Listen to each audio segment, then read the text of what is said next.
Most of what we learn in school skips the messy, uncomfortable parts of the past. But here on Raw American History, we go straight into the stories that textbooks usually leave out. Today, we're diving into a story that sounds like a science fiction movie. Secret government labs, brainwashing, mind control, LSD, and human experiments that were never supposed to see daylight. This isn't a conspiracy theory, it was real. This is the story of MK Ultra. It all starts right after World War II. The United States had just defeated Nazi Germany and Imperial Japan, but now there was a new enemy, the Soviet Union.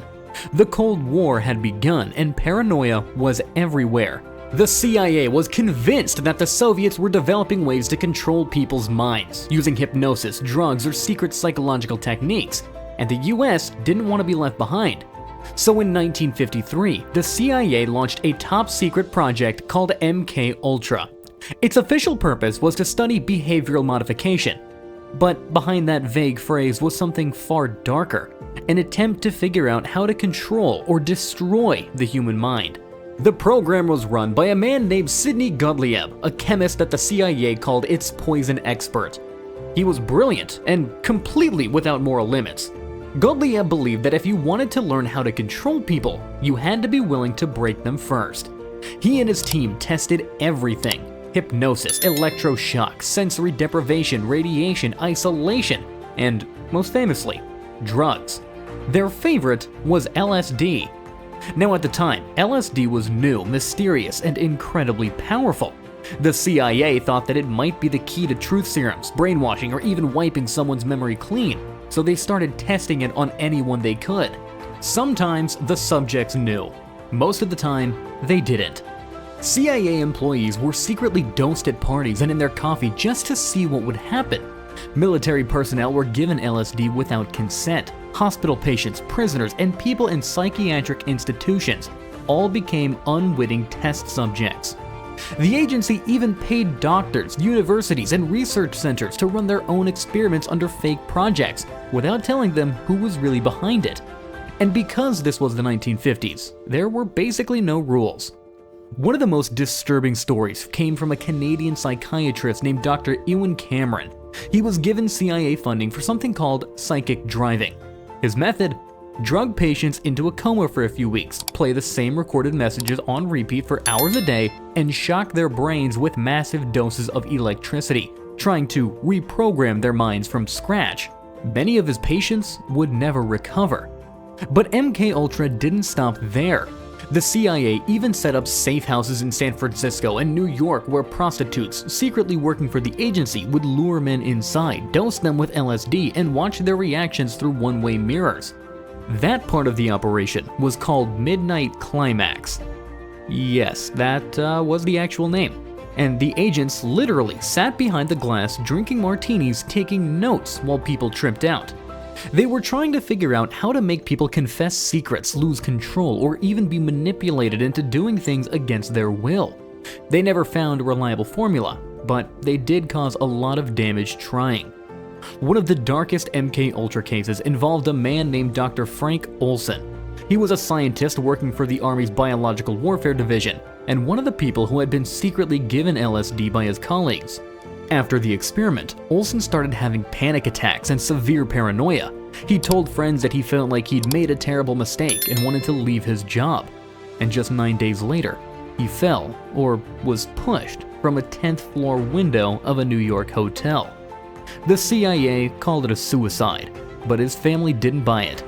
Decades later, after documents were declassified, evidence showed the agency had lied about nearly everything. Even the autopsy suggested that Owen had been knocked unconscious before the fall. His death became one of the most haunting mysteries of MK Ultra, and one of the few times that the project nearly got exposed. But by the early 1960s, MK Ultra had spread across dozens of sub-projects, 149 that we know of at least. The CIA had its hands in everything from hypnosis research to drug development to experiments on sensory deprivation and even attempts to create amnesia. All of it justified by the same Cold War fear. If we don't figure this out first, the Soviets will. But the truth was, most of it was simply chaos. The experiments were random, unscientific, and just cruel. There were no ethics boards, no oversight. just a bottomless budget and total secrecy. People's lives were destroyed, many subjects were left with permanent mental illness, some never even knew they had been a part of the program. Then, in the 1970s, the walls began to crack. After the Watergate scandal, Congress launched a series of investigations into intelligence abuse, the Church Committee and the Rockefeller Commission. And that's when MKUltra finally came to light. Most of the original records were gone, shredded on Sidney Gottlieb's order, but enough fragments remained to piece together what had happened. The documents described years of illegal human experimentation, and the testimonies confirmed it. The US government had experimented on its own citizens without consent. When the story broke in 1975, the public reaction was shock, disbelief, and anger. The CIA director at the time admitted it had been a mistake. President Ford even invited Frank Olson's family to the White House to apologize.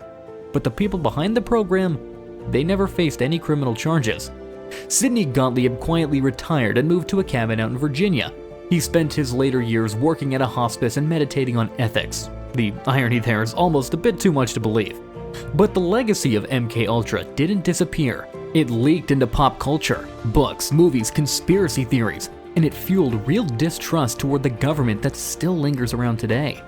When people say, "I don't trust what the CIA tells us," or "the government experiments on people," they're not always being paranoid, because once, they really did. But what's so disturbing about MKUltra isn't just what they did, it's the mindset behind it. The belief that national security justified anything. The fear of an enemy made it okay to treat human beings as lab rats. And it really makes you wonder, just how much do we really know about what's still being done in the name of research or security? If MKUltra was hidden for 20 years, what's hidden right now? The past isn't always clean, and it definitely isn't simple. But the more we uncover these forgotten stories, the more we see history for what it really was: raw, human, and complicated. If you found this breakdown eye-opening, be sure to hit that like button, drop a comment down below with your thoughts, and subscribe for more episodes of Raw American History. Because history isn't always clean, it's raw.